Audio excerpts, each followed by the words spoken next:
Everyone, is good you're here.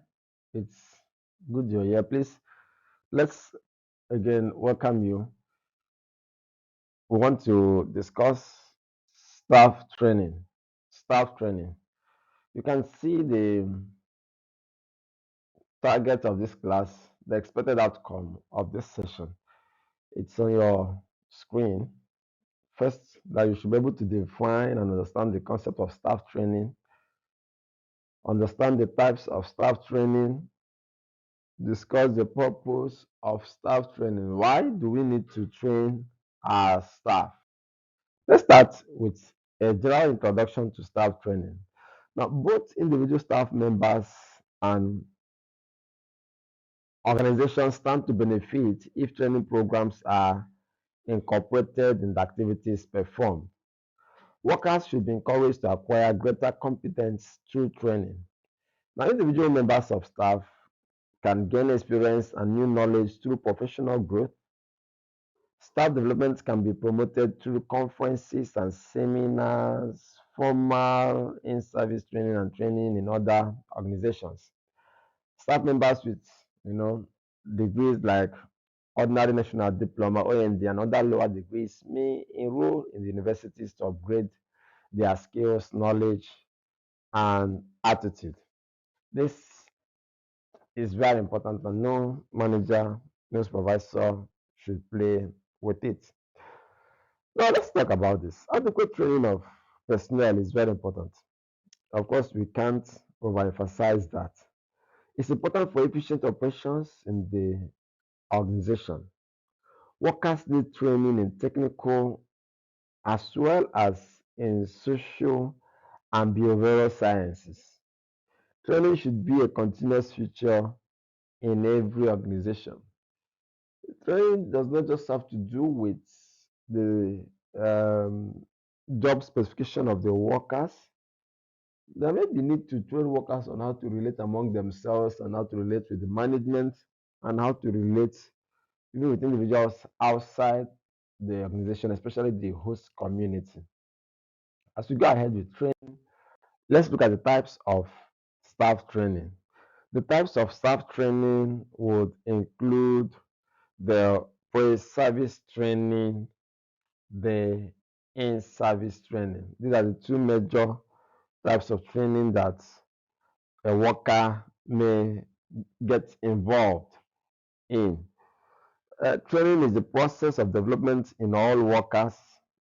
It has to do with development of skill, knowledge, and attitude, as we've said before, in order to maximize their present and future work efficiency and effectiveness in the organization. So we discussed pre-service training.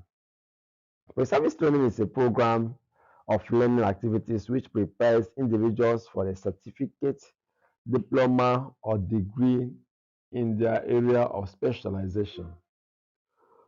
For instance, if you are in agriculture, for those of you who are part of this class, the training you are going through now is pre-service training. It's pre-service training. The essence of pre-service training program is to prepare people with appropriate technical and pedagogical skills in their area. As change agents who are most effective, workers will be much more effective when there are no social gaps between them and those that they serve. So it's important that as an administrator, you should recruit candidates that have good training in their relevant discipline, either from colleges or polytechnics or universities. So those trainings that people undergo before they start the job is what we call pre-service training. Now, after individuals must have secured employment opportunity with our organizations, they also need to be trained. Now, the services they gain at this period is what we call in-service training. In-service training. For in-service training is to ensure that field staffs, members of staff maintain their competencies throughout their career. It's also to ensure that members of staff are up to date. They may function effectively as members of staff. They need to be up to date to function effectively. The major types of in-service training would include training which is designed to correct deficiencies of new or promoted staff in their appropriate subject matter areas. Training which is designed to bring staff regularly to be updated on new developments in their respective subject matter areas. And then the training in the teaching methods and staff practices that are necessary for success on the job. These are the three major types of in-service training that we have. Please, everyone should please make sure you keep this in view. In-service training must be provided by the organization and be tailored to specific needs. Let's discuss the purpose of staff training. Why do we train our staff? Now, the purpose of staff training will include the following.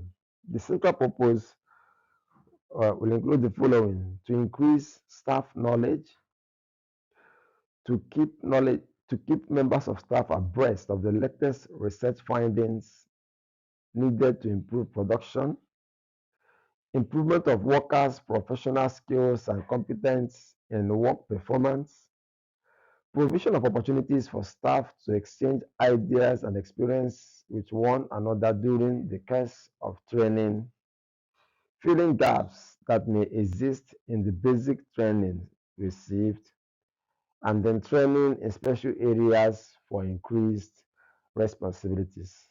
I think we have about six of them. There are more, but just keep these six at your fingertip as part of the purpose of staff training.